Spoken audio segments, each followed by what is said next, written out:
Juste avant de commencer, j'aimerais vous parler de Flytex, qui est une marque de compression pour les genoux et les jambes. Si vous souffrez de douleurs articulaires, les compressions de chez Flytex vous seront d'une grande utilité. Elles améliorent la circulation sanguine, soulagent les douleurs pendant l'effort et réduisent les risques de blessures. J'en porte moi-même pendant mes séances de sport et j'en suis très satisfait. Si ça vous intéresse, vous bénéficiez de 10% de réduction avec le code COVER10, K-O-V-E-U-R 10, sans espace. Je mettrai le lien vers leur site dans la description.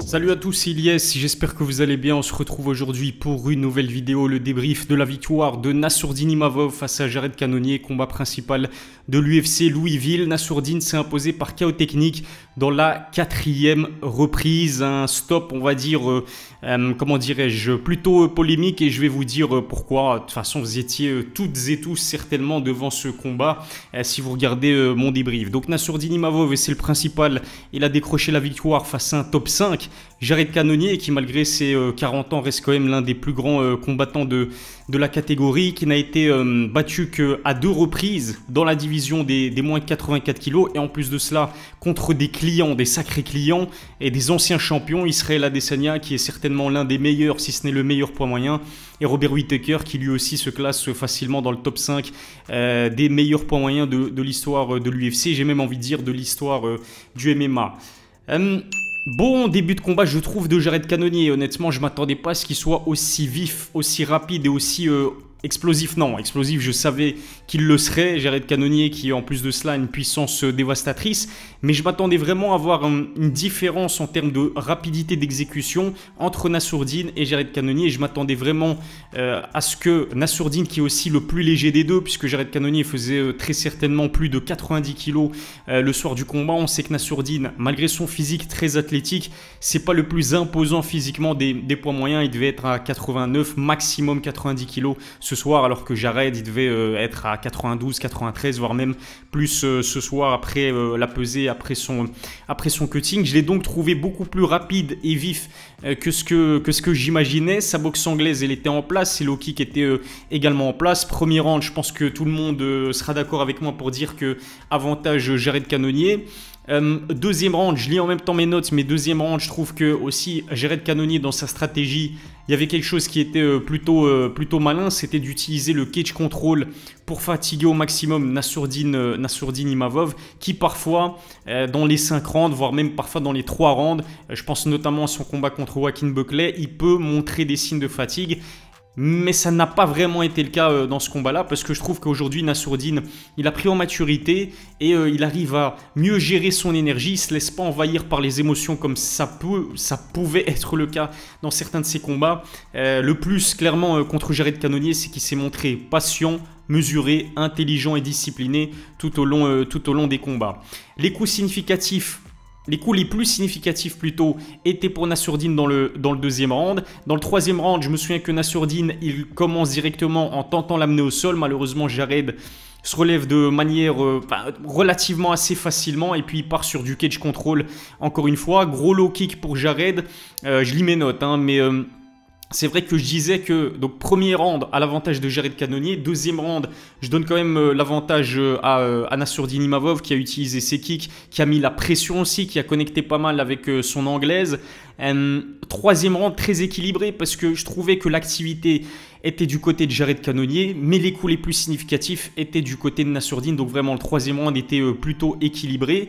Et puis le quatrième round, le finish intervient. Nassourdine Imavov qui connecte avec un crochet du droit Jared Cannonier, il accélère, l'arbitre en a assez vu et il met un terme aux hostilités. Je le disais en début de vidéo, c'est vrai que c'est un arrêt, un stoppage, on va dire un stop plutôt en français qui est polémique parce que personnellement c'est vrai que moi aussi je le trouve assez prématuré. Jason Herzog aurait peut-être dû, après je parle de là où je suis, c'est très facile de critiquer les décisions arbitrales de là où on est dans notre confort.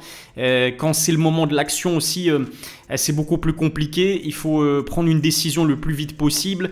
C'est vrai que Jared Cannonier, il a tourné son dos à 2 reprises, il a presque couru pour fuir le pressing de Nassourdine Imavov après avoir été... il a vraiment été sonné par le crochet du droit de Nassourdine, ça c'est sûr et certain. Et donc Jason Herzog, l'arbitre, a décidé de mettre un terme aux hostilités.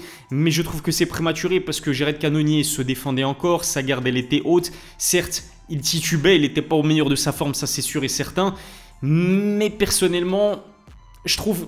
J'aurais compris si l'arbitre avait laissé le combat se poursuivre. On a vu par exemple que lors de son précédent combat, Nassourdine Imavov a sonné Roman Dolidze. Je pense même que c'était dans la première reprise, mais ensuite le combat a été jusqu'à la décision.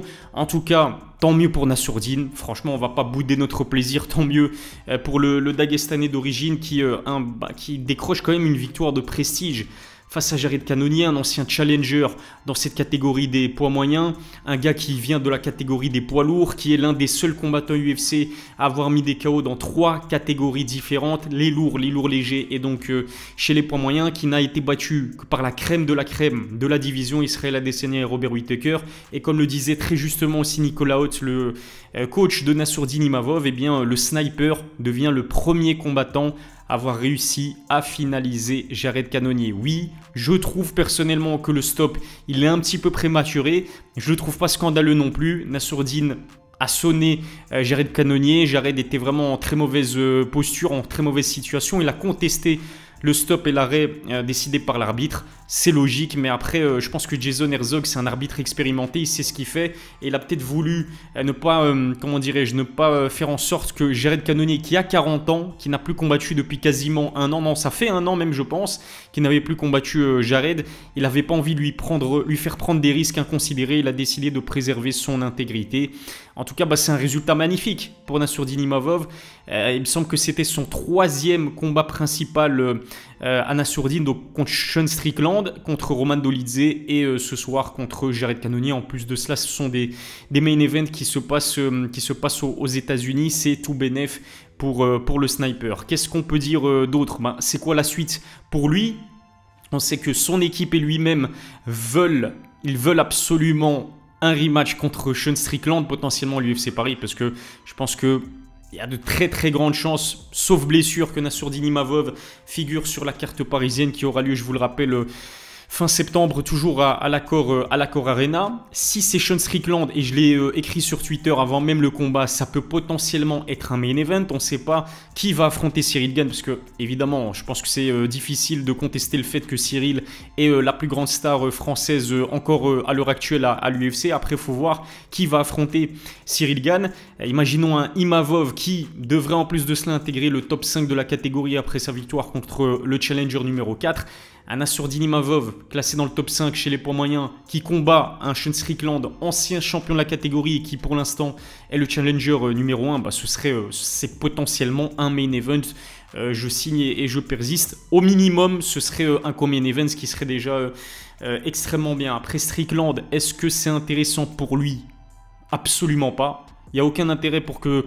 Si je me mets à la place de Strickland, quel est l'intérêt d'aller affronter Nassourdine Imavov, hormis un très très gros chèque? C'est l'ancien champion de la catégorie, il est mieux classé que Nassourdine, il a battu Nassourdine. Après, vous vous souvenez du contexte, le contexte il est important.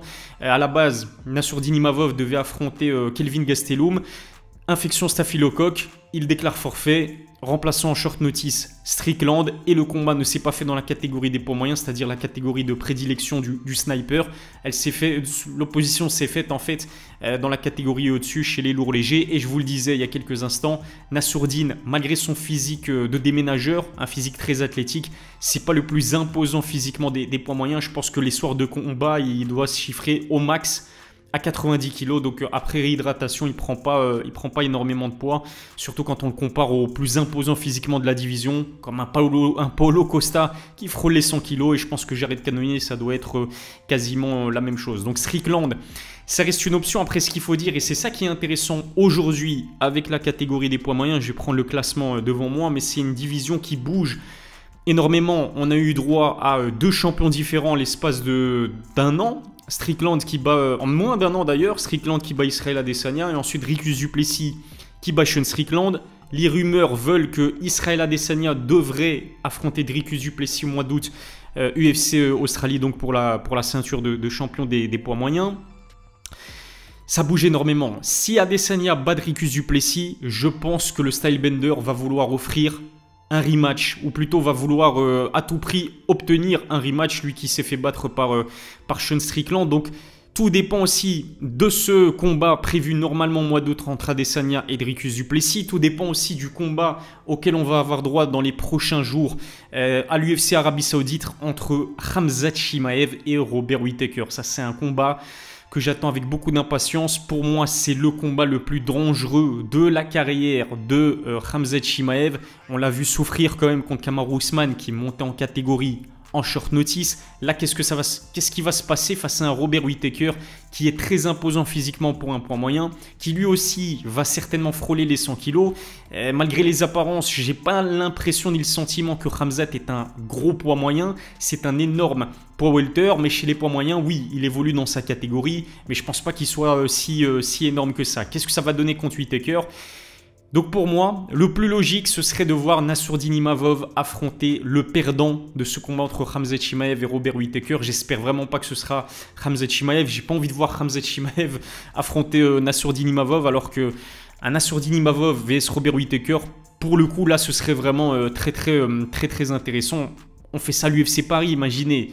Nassourdine Imavov vs Robert Whittaker à l'UFC Paris, ça a de la gueule. En plus, on sait que Whittaker a affronté Vettori à l'UFC Paris.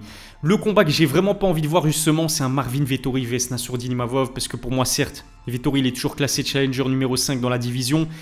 Il m'ennuie, c'est pas un combattant qui bénéficie d'un bon capital sympathie, il n'est pas populaire non plus. Marvin Vettori, il n'a pas un style incroyable, il est chiant, soyons sérieux 2 minutes, il est ennuyant. Franchement, je prends aucun plaisir à voir combattre Marvin Vettori. Il y a une autre solution qui serait pas trop logique non plus, je trouve, c'est Paulo Costa. Après, sur le papier, ça a aussi de la gueule, parce que Paulo Costa est un ancien challenger dans cette catégorie. Et là, je vous vois venir, vous allez me dire, mais c'est quoi l'intérêt, Ilyes, de mettre Paulo Costa contre Nassourdine Imavov, en sachant que le Brésilien il est en dehors du top 5. Malheureusement, à l'UFC tout est possible, c'est Dana White qui décide. Il n'y a pas longtemps, il a dit que John Jones c'était le numéro 1 pound for pound. Pour moi, ça n'a absolument aucune logique. Comment ça, John Jones numéro 1 pound for pound devant Islam Makhachev? Ça n'a absolument ni queue ni tête. Oui, John Jones c'est parmi les GOATs et les plus grands combattants de MMA de l'histoire, mais c'est pas une victoire en 2023 contre Cyril Gane qui va lui permettre de devenir numéro 1 pound for pound devant un gars aussi actif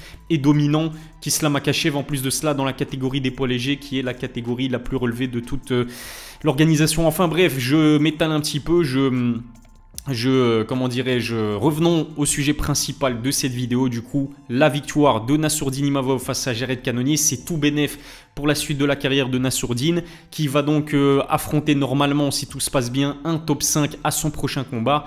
Et si tout se passe bien, ce prochain combat se déroulera à l'UFC Paris. En tout cas, c'est le point positif dans ce combat contre Jared Cannonier. Moi, je dirais vraiment que c'est l'aspect psychologique, l'aspect mental. Nassourdine n'est jamais sorti de son combat. Il s'est montré très discipliné. Il y a des rounds où il a quand même encaissé des belles frappes. Premier round, troisième round, je pense, de tête aussi. Voire même début du quatrième round, à un moment donné, il se prend le bras arrière plein pot de Jared Cannonier. J'ai jamais senti de la panique chez Nassourdine, qui en plus de cela montre qu'il est plutôt complet. Il a tenté l'amener au sol, il a réussi l'amener au sol, même si Jared Cannonier se relève assez facilement. On sait qu'il a une bonne boxe anglaise, il a toujours un bon footwork, des bons mouvements, un bon coup d'œil aussi. Non, franchement, Nassourdine Imavov s'impose lentement mais sûrement comme une grande chance de ceinture à l'UFC pour le MMA français. Voilà ce que je pouvais dire concernant ce combat. Abonnez-vous à ma chaîne, activez la cloche pour les notifications et lâchez un pouce bleu, ça fait toujours plaisir. On se donne rendez-vous très vite pour une nouvelle vidéo. D'ici là, excellent dimanche, prenez soin de vous.